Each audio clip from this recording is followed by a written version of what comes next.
perspective que vous voyez derrière moi résume à elle seule le Val-de-Loire. C'est d'abord un plateau, les grands arbres que vous voyez là, c'est la forêt de Chinon. Puis un coteau creusé par la Loire et qui fait apparaître le tuffeau. Tuffeau qui a servi à construire le magnifique château de Rigny-Hussé. Et puis il y a la plaine alluviale. Jadis, la Loire a déposé là beaucoup d'alluvions. C'est le bonheur pour les maraîchers, les agriculteurs qui ont là une terre très riche et donc très cultivée.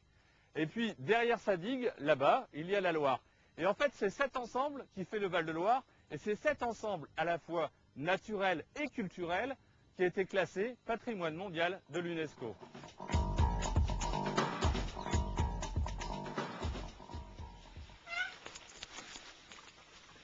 Voilà, donc là, on est à Bois-Chétif. Bois-Chétif, c'est une forêt qui est dite alluviale, c'est-à-dire une forêt qui se trouve le long d'un cours d'eau.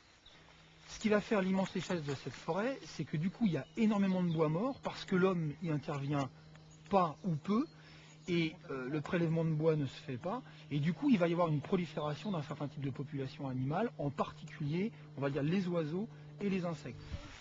C'est ici, entre Rigny-Hussé et Huim, que la Loire à vélo offre ses paysages les plus sauvages. Là, le parcours passe sous un tunnel de verdure luxuriante, l'eau est présente partout autour de vous. D'ailleurs, mieux vaut prévoir un produit anti-moustique et un pantalon. Ah, faut pas le prendre comme ça. Ouais, mais là, je suis en plein dedans. Hein. Oui, mais comme tout à l'heure, il y a l'oseille. Et puis, comme nos grands-mères disaient, là, les orties, ça fait circuler le sang. Ah bah, merci. Non, mais en fait, d'ailleurs, on dit ça, mais c'est pas en se fouettant avec les orties qu'on fait circuler le sang. Hein. C'est une infusion d'orties, donc elles sont cuites, ça pique pas et ça fait. C'est bon pour la circulation sanguine. Mais d'ailleurs, les orties, ça sert à plein de choses. Ça sert aussi. Les jardiniers adorent l'ortie parce que on fait du purin d'ortie. C'est un très bon engrais. On faisait des tissus aussi avec les orties parce qu'il y a une fibre à l'intérieur de la tige qui pouvait servir à faire des tissus. Surtout les Anglais utilisaient beaucoup ça. Cette forêt alluviale est le paradis des amoureux de la nature. Ici, l'appellation de dernier fleuve sauvage d'Europe prend tout son sens. Faune et flore subsistent à l'état naturel entre une digue et la nationale 152 qui est juste en face.